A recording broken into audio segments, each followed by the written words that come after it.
Oliver had been to the works to be mended. Some troublesome cars tricked him, and the Great Western engine fell into the turntable well. Now Oliver was as good as new, but he was still worried about cars. "I'd rather not use them," he puffed to himself. But the cars sang songs rude and loud. Scruffy, their leader, led the chorus.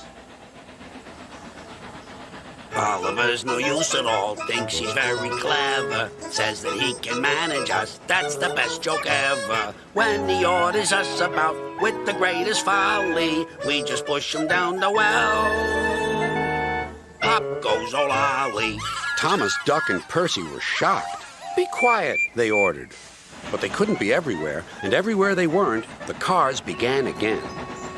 Oliver's no use at all, thinks he's very clever, says that he can manage us, that's the best joke ever.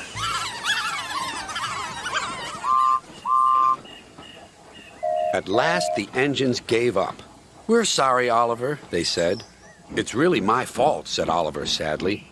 "I shouldn't have fallen in the turntable well." Toad, the brake van, felt sorry for Oliver, too.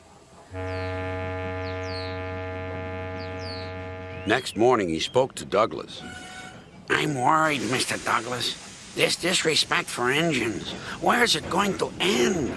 "Who knows?" sighed Douglas. "I've got a plan, Mr. Douglas.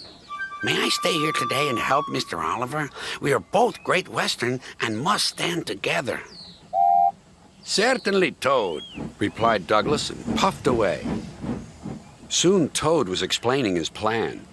"Goodness gracious, Toad, I don't think you should suggest such a thing to Oliver." But Oliver interrupted.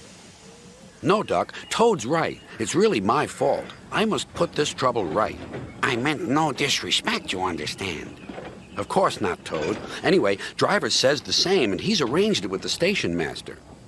"Very well, Oliver," conceded Duck, "but I must hurry. My passengers will be waiting. Good luck." "So long," smiled Oliver bravely, but he felt dreadfully nervous inside.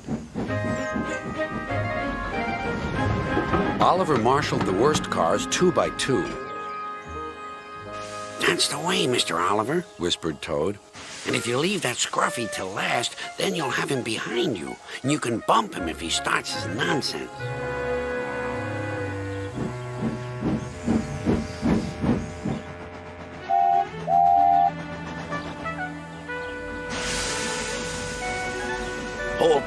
Hold back, whispered Scruffy. and pass the word to the others."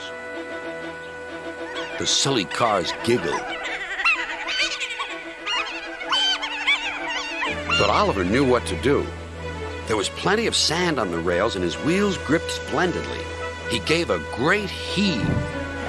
Oh, Groaned Scruffy. I don't like this. "Go on," yelled Duck. "Well done, boy, well done." Oh! Wailed Scruffy. I'm coming apart!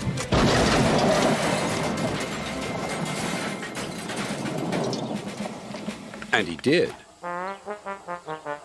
Then there was trouble. "Well, Oliver, so you don't know your own strength, is that it?" No, sir," said Oliver nervously.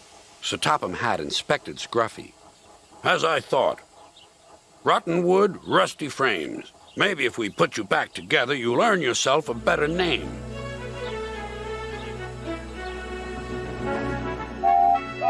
Nowadays, Oliver only takes the cars when the other engines are busy. But they're always quick to warn each other. Take care with Mr. Oliver. If you play tricks on him, you'll never be the same car again. Scruffy has learned his lesson and says nothing at all.